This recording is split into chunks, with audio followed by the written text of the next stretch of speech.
Bonjour à toutes et à tous et bienvenue. En novembre prochain, un séminaire international sur la dette des pays du Sud se tiendra au Parlement fédéral belge. En prévision de cet événement, je vous propose de revenir sur cette question de l'endettement dans l'émission d'aujourd'hui. Alors, si la dette publique représente un frein pour le développement de nombreux pays et particulièrement pour leur accès à l'autosuffisance alimentaire, la dette privée a également explosé ces dernières années. Alors, avant d'accueillir nos invités et d'entrer dans le vif du sujet, je vous propose de regarder un reportage qui va faire le point sur ces deux facettes de la dette dans les pays du Sud. Regardez, c'est un reportage d'André Bossuroy. Vous êtes-vous déjà demandé comment des pays extrêmement riches en ressources naturelles peuvent également compter parmi les plus pauvres du monde? Pour le comprendre, prenons l'un des exemples les plus emblématiques, celui de la République démocratique du Congo. La RDC de son petit nom, c'est en effet un sol qui regorge de minerais précieux, comme le cuivre, le cobalt, le diamant ou l'or, des millions d'hectares de forêt, des terres fertiles, ainsi que de l'eau à foison. Alors, comment expliquer que 3/4 de sa population vit avec moins de 2 € par jour et que plus de la moitié des Congolais et Congolaises souffrent de la faim?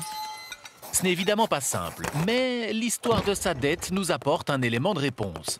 Cette histoire, la voilà. En 1960, la RDC accède à l'indépendance. Peu de temps après, la Belgique et la Banque mondiale mettent sur le dos du peuple congolais une partie des dettes qui avaient pourtant été contractées par la Belgique pour exploiter sa colonie. Un transfert de dette tout à fait illégal. Cette dette va bien vite exploser sous le règne de Mobutu, à qui les créanciers du Nord vont accorder des prêts sans modération. De l'argent qui contribuera avant tout à l'enrichissement personnel de Mobutu lui-même. Et ce, en toute connaissance de cause des créanciers. À la chute du dictateur, la dette de la RDC aura ainsi atteint l'invraisemblable somme de 13 milliards de dollars, soit 200% de son PIB de l'époque. Pour payer ses dettes, le pays continue de s'endetter auprès du Fonds monétaire international et de la Banque mondiale qui imposent leurs conditions. Baisse drastique des budgets de secteurs comme la santé ou l'éducation, considérés comme non productifs. Abandon de l'agriculture vivrière au profit de l'agriculture d'exportation. Ou encore privatisation massive des entreprises publiques. Des recettes vieilles de 40 ans, mais qui sont toujours d'application. Aujourd'hui encore, la RDC dépense toujours davantage pour rembourser sa dette que pour financer le secteur de la santé. Le peuple congolais a totalement perdu le contrôle de sa souveraineté économique et alimentaire, tout en subissant le poids d'une dette meurtrière et injuste qui ne lui a pas profité. C'est QFD, comme on dit. La République démocratique du Congo n'est qu'un exemple parmi d'autres. La crise du coronavirus a aggravé la dette des pays du Sud. Pour faire face aux conséquences économiques et sociales de la crise sanitaire, les pays du Sud ont contracté de nouveaux prêts auprès de la Banque mondiale, du Fonds monétaire international et de créanciers privés. Or, la part de la dette détenue par les créanciers privés est devenue problématique, car ils échappent à tout contrôle et ce sont eux qui sont aujourd'hui en position de force, en détenant jusqu'à 60% de la dette extérieure dans certains pays du Sud. Parmi les dettes privées, le microcrédit connaît un développement important. En Afrique de l'Ouest, en Asie et en Amérique latine, des milliers de personnes sont réduites à la pauvreté à cause du microcrédit, un système qui n'offre pas que des avantages. Mais voyons d'abord ce que doit être, dans son fondement, un microcrédit, comme celui mis en place ici au Burundi par une ONG belge avec l'aide de la coopération au développement. Le microcrédit consiste à attribuer des prêts de faible montant à des membres d'une communauté villageoise qui ne peuvent pas accéder aux prêts bancaires classiques. Chaque membre épargne une petite somme pour constituer une caisse de crédit communautaire qui permet de financer par exemple l'achat d'une parcelle pour y cultiver du café, le placement d'une toiture neuve ou la fabrication de bières de sorgho. Il y a des membres qui prennent des prêts. Et ils achètent des bananes au marché. Ils vont transformer du vin de banane à vendre. Il y a d'autres qui achètent du manioc, transforment de la farine et ils vendent. Il y a d'autres. C'est principalement les activités commerciales, mais particulièrement vivriers. Il a acheté du sorgho. Il est en train de préparer pour que plus tard il puisse transformer de la bière. Et puis la bière va être vendue. Donc il va avoir l'intérêt. D'accord. Donc il a acheté ça avec le prêt qu'elle a pris dans le groupe. Il y a l'épargne qui est repartagée entre les membres, pour ceux qui le veulent bien sûr, comme crédit, et qui est remboursé avec intérêt. Et avantage, tout le monde a accès, parce qu'il suffit que vous ayez le même niveau de revenus, vous mettez ensemble, c'est facile. Mais comme inconvénient maintenant, si vous avez besoin d'un montant plus élevé pour financer un projet plus grand, ce n'est pas évident de trouver cet argent. Ça, c'est une chose. Il y a deuxième chose, ils mettent à côté une caisse de solidarité.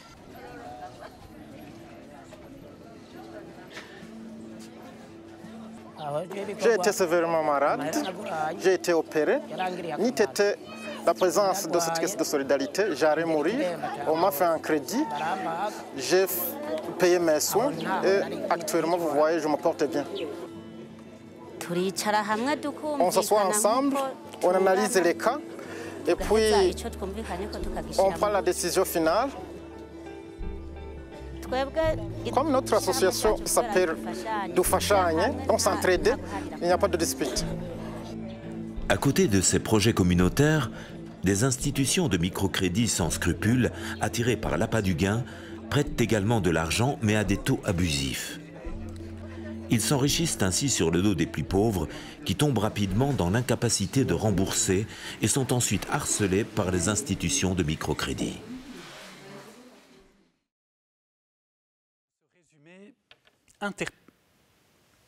Voilà pour ce résumé interpellant concernant la dette des pays du Sud, donc à la fois dette privée et dette publique. Alors pour essayer de décrypter les enjeux autour de ces dettes, j'ai le plaisir de recevoir deux invités. Arnaud Vivien, qui est coordinateur du service politique à l'ONG catholique Entraide et Fraternité. Également avec nous aujourd'hui, Anaïs Carton, qui est chargée de recherche, elle, au Comité pour l'annulation des dettes illégitimes, le CADTM. Merci à tous les deux de nous rejoindre sur ce plateau. Anaïs Carton, une première question pour vous. On l'a vu dans ce reportage. Petit à petit, la part des dettes privées prennent le pas sur la dette publique, au point qu'aujourd'hui, 60% de la dette des pays du Sud est privée. Comment expliquer cette évolution ? Tout à fait. Donc, bonjour, merci beaucoup. Ravie d'être ici parmi vous. Donc, la montée en puissance des créanciers privés s'explique par deux phénomènes. Le premier, c'est suite à la crise économique de 2007-2008, l'aide publique au développement a globalement stagné, voire diminué. Et parallèlement, les investisseurs privés, dont les banques qui venaient d'être sauvées par les pouvoirs publics, avaient besoin de placer leurs investissements dans des niches rentables. Alors, à ce moment-là, ça coïncide avec une forte croissance du prix des matières premières, ce qui offre une garantie pour les investisseurs privés, vu les ressources des pays du Sud. Alors, la particularité, c'est qu'avant, dans les années 60-80, un État contractait une dette directement auprès d'une banque. Au jour d'aujourd'hui, un État contracte une dette sur le marché financier international. Et donc, c'est un marché qui est constitué des émissions de dettes et puis de revente de dettes. Et c'est là que les investisseurs privés constituent de rendements importants, notamment sur le fait qu'il y a... Le risque de non-paiement des pays du Sud fait qu'il y a des taux d'intérêt qui sont beaucoup plus élevés que pour les autres créanciers. Et donc effectivement, aujourd'hui, les créanciers privés détiennent 60% de la dette des pays du Sud, ce qui pose de nombreux problèmes dont on reparlera par la suite, notamment sur l'identité même de ces créanciers. Alors Renaud Vivien, voilà, donc baisse de l'aide au développement. C'est le cas de la Belgique aussi. Est-ce qu'il y a des perspectives pour maintenir tout de même cette aide au développement? Est-ce que c'est une solution d'augmenter l'aide au développement pour pallier à ce problème du surendettement? Oui. Pour l'instant, ce qu'on remarque, c'est que l'aide publique au développement contribue au surendettement. Parce que l'aide publique au développement n'est pas uniquement constituée de dons ou de financements qui transitent par des ONG pour soutenir des partenaires dans les pays appauvris du Sud. L'aide publique au développement est également constituée de prêts, donc de prêts à rembourser, et ça aggrave encore le poids de la dette. Mais même si l'aide publique au développement était constitué uniquement de dons, ça ne compenserait pas les remboursements de dette, parce que le remboursement de la dette, aujourd'hui, est beaucoup plus important que l'aide publique au développement. Donc en fait, les pays appauvris du Sud remboursent plus que ce qu'ils reçoivent. Et ça, c'est la conséquence notamment des intérêts à payer.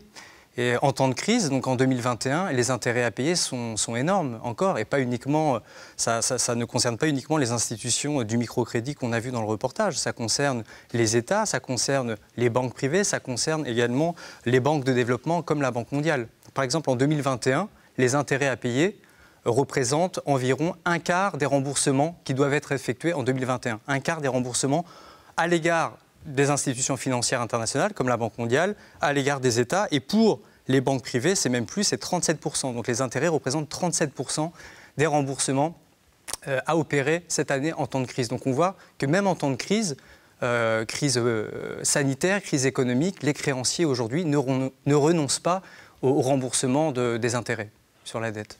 Alors nous en viendrons un peu plus tard sur la question de l'annulation ou de la réduction de ces dettes.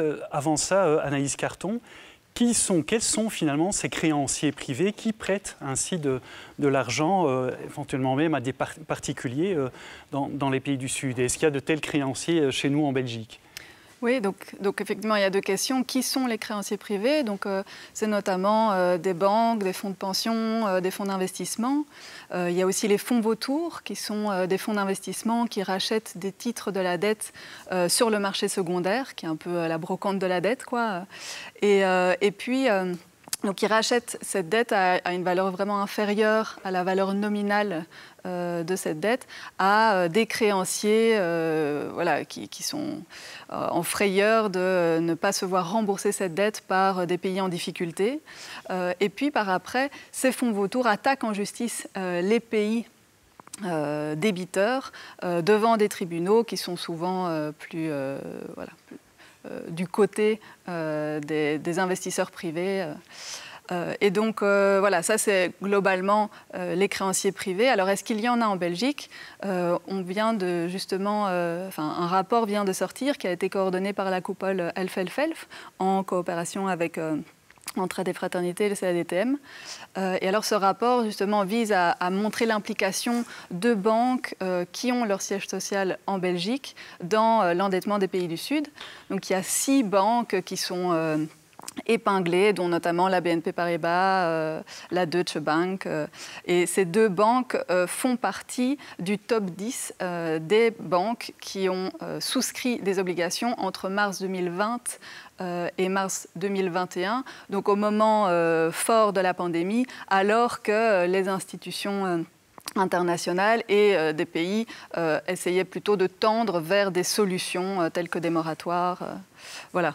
Donc, comment comprendre, il n'y a pas de contrôle sur ces institutions privées, comment expliquer qu'il est possible qu'ils prêtent à des taux trop élevés? D'ailleurs, à quel taux est-ce qu'on prête en général aux pays du Sud?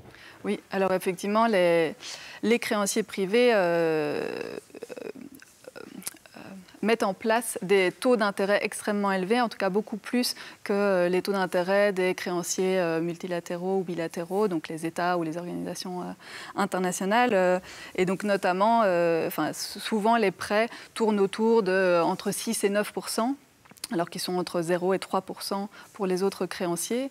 C'est presque comme des crédits à la consommation. Tout à fait. Et une seconde limite concernant ces créanciers privés, c'est le manque de transparence quant à l'identité de ces créanciers mêmes. C'est difficile d'avoir des informations sur ces créanciers privés. Voilà, donc ce qui fait que c'est beaucoup plus difficile d'avoir un contrôle là-dessus. Alors en Belgique, il y a des possibilités pour agir là-dessus, mais je ne sais pas si ça fait partie d'une question. Donc en Belgique, il y a une résolution parlementaire qui a été débattue en mars passé au Parlement fédéral et qui contient plusieurs objectifs, dont notamment l'annulation des dettes, la mise en place d'un audit et des mesures concernant les créanciers privés. Donc la Belgique pourrait tout à fait devrait tendre vers la mise en place d'une loi qui pourrait contraindre les créanciers privés à participer à des allègements de dettes. Il faut rappeler que la Belgique, en 2015, a adopté une loi contre les fonds vautours, qui est une des lois les plus progressistes du monde. Donc la Belgique l'a déjà fait et pourrait le refaire concernant les créanciers privés. Eh bien, donc on attend de voir ce que ça pourra donner. En attendant, on revient peut-être aussi à la question de la dette publique des pays du Sud. On peut rappeler que vos deux organisations, donc Entraide des Fraternités et CADTM, font partie d'un groupe de travail qui a lancé une pétition pour l'annulation de la dette des pays du tiers-monde.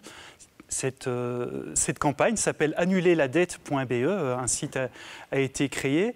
Renaud Vivien, où en est-on à l'heure actuelle sur cette question de la dette publique au niveau du gouvernement ou enfin des autorités belges en général? Donc, au niveau du gouvernement belge, il y a un accord de gouvernement fédéral qui est très clair, hein, qui date d'octobre 2020.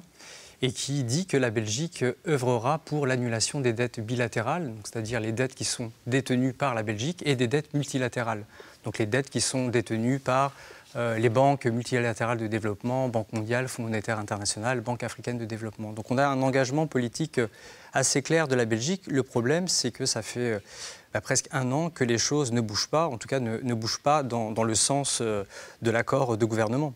Pourquoi ça ne bouge pas?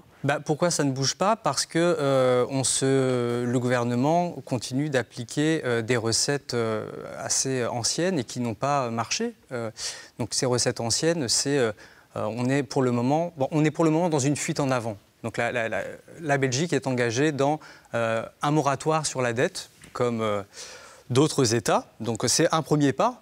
De suspendre momentanément le remboursement de la dette, mais on voit bien que ça ne suffit pas, puisqu'en fait, on ne fait que reporter le problème à plus tard, puisque la dette n'est pas annulée. Et les vieilles recettes, c'est lesquelles? C'est que, pour le moment, la Belgique, avec les autres États, sont en train d'élaborer un cadre pour gérer cette question du surendettement, et un cadre qui repose principalement sur les programmes du FMI, du Fonds monétaire international. Or, on voit que le FMI imposer et continue d'imposer malheureusement des coupes dans les budgets publics, continue à pratiquer les politiques d'austérité. Donc c'est en fait la raison pour laquelle on a lancé cette pétition pour rappeler au gouvernement ses engagements et voilà, pour faire pression sur nos dirigeants pour qu'ils appliquent leur engagement et qu'ils arrêtent cette logique qui repose sur les conditionnalités et passer d'un report de paiement à une solution plus pérenne qui consiste à annuler une partie des dettes. Alors, vous venez de mentionner ces deux institutions qui sont la Banque mondiale et le FMI. Est-ce qu'il est envisageable que de leur côté, il y ait des réformes dans leur système de fonctionnement, puisque c'est là qu'apparemment ça coince un petit peu pour le moment? Oui, alors ce qu'il faut dire, c'est que la Banque mondiale et le FMI appellent les États à faire des gestes sur la dette. Donc, comme je l'ai dit, à reporter le paiement de la dette et à restructurer, donc à alléger une partie de la dette. Par contre, la Banque mondiale et le FMI s'excluent de cet effort. Donc la Banque mondiale et le FMI continuent aujourd'hui à exiger le remboursement de la dette. Donc ces deux institutions ne participent absolument pas au moratoire sur la dette.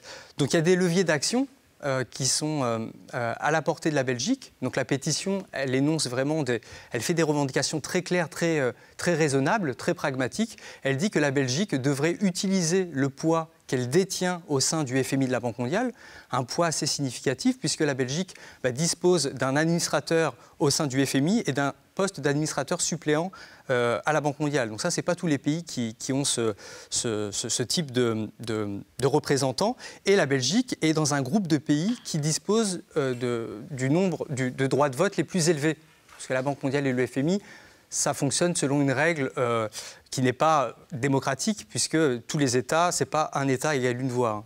Et donc la Belgique est dans le groupe de pays qui a le plus de droits de vote. Donc nous, ce qu'on demande à la Belgique, c'est qu'elle utilise les leviers politiques qu'elle a dans ces institutions-là pour, au minimum, annuler les intérêts sur la dette en 2021, en 2022. Parce que comme je vous l'ai dit, c'est un quart des remboursements de la dette pour cette année, c'est des paiements d'intérêts.